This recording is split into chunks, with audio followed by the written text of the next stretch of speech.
am Pratyusha. I am here to discuss a few words about Article 20. Actually, Article 20 ni మన framers of our constitution in the part 3లో mention చేశారు as a fundamental right కింద.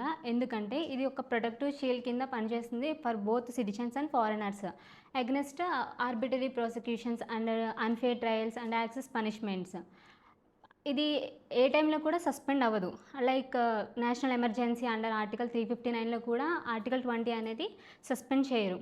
So class wise మనం వెళ్తే article 20 class 1లో ex post ఫ్యాక్టోలా అంటే ఒక crime జరిగిన టైంకి ఏ చట్టం అయితే అమలులో ఉంటుందో ఆ చట్ట ప్రకారమే తనకు శిక్ష పడాలి. అంటే కన్విక్టెడ్ పర్సన్కి ఆ చట్ట ప్రకారం ఉన్న దాని పనిష్మెంటే అప్లై అవుతుంది. కానీ తర్వాత ఒకవేళ పనిష్మెంట్ అనేది పెనాల్టీ అనేది డిక్రీజ్ అయితే బ్యాక్ డేటెడ్ అప్లికేషన్ చేయొచ్చు. పెనాల్టీ ఇంక్రీజ్ అయితే మాత్రం బ్యాక్ డేటెడ్ అప్లికేషన్ చేయకూడదు. దానికి బెస్ట్ ఎగ్జాంపుల్ వచ్చేసి బెస్ట్ కేసులా వచ్చేసి Ratanlal versus state of Punjab. దాంట్లో పెనాల్టీ డిక్రీజ్ చేస్తేనే బ్యాక్ డేటెడ్ అప్లికేషన్ జరుగుతుందని చెప్పారు. నెక్స్ట్ క్లాస్ 2 వచ్చేసి డబుల్ జోపార్డీలో ఏంటంటే no person shall be prosecuted or punished for same offence more than once. అంటే చేసిన తప్పుకి ఒక్కసారి మాత్రమే తనకి శిక్ష పడాలి. అట్లా అని ఇది అన్ని ప్రొసీడింగ్స్కి అప్లై అవుతుందంటే అప్లై అవ్వదు. ఓన్లీ జ్యుడిషియల్ ప్రొసీడింగ్స్కి మాత్రమే ఇది అప్లై అవుతుంది. అడ్మినిస్ట్రేటివ్ ప్రొసీడింగ్స్కి ఇది అప్లై అవ్వదు. ఫర్ ఎగ్జాంపుల్ ఒక సివిల్ సర్వెంట్ ఉన్నాడు, తను కరప్షన్ చేసి అంటే ఆ కరప్షన్ చేశాడని ప్రూవ్ అయితే డిపార్ట్మెంటల్ పరంగా తనకి పనిష్మెంట్ ఉంటుంది అండ్ కోర్ట్ ప్రాసిక్యూషన్ పరంగా కూడా తనకి ఆ యాక్ట్ ప్రకారం తనకి పనిష్మెంట్ ఉంటుంది. సో దీనికి ఇది అప్లై అవ్వదు అనమాట. అండ్ ఇంకొక దగ్గర ఇది ఎక్సెప్షనల్ కేసు ఏంటంటే వేరే తప్పులకి కూడా ఇది అప్లికబుల్ కాదు. లైక్ ఒక పర్సన్ ఫస్ట్ ఒక రేప్ చేశాడని చెప్పి ప్రూవ్ అయితే ఆ రేప్కి సంబంధించి మాత్రమే తనకి పనిష్మెంట్ ఇచ్చారనుకోండి. తర్వాత అదే పర్సన్ రేప్ అండ్ మర్డర్ కూడా చేశాడని చెప్పి ప్రూవ్ అయితే సో రేప్ అండ్ మర్డర్కి కలిపి తనకి పనిష్మెంట్ పెరిగే ఛాన్సెస్ ఉంది. సో డబుల్ జోపార్డీ అనేది ఇక్కడ కూడా అప్లికబుల్ కాదు.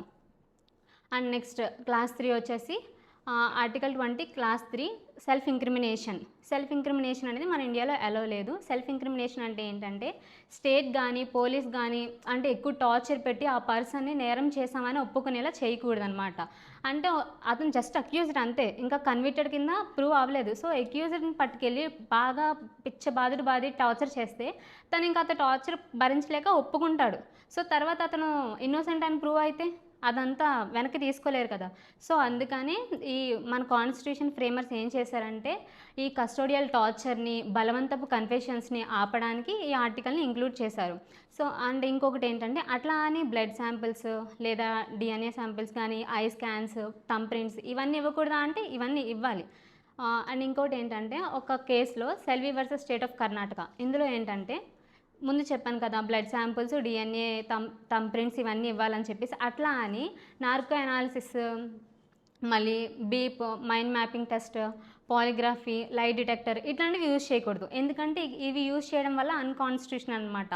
అంటే పర్సన్ యొక్క లిబర్టీని ప్రైవసీని వైలేట్ చేస్తుందని ఆర్టికల్ 20 క్లాస్ 3 అండ్ అంతేకాకుండా ఆర్టికల్ 21 కూడా వైలేట్ చేస్తుందని చెప్పి దీంట్లో ఇంక్లూడ్ చేశారు ఈ కేసులలో.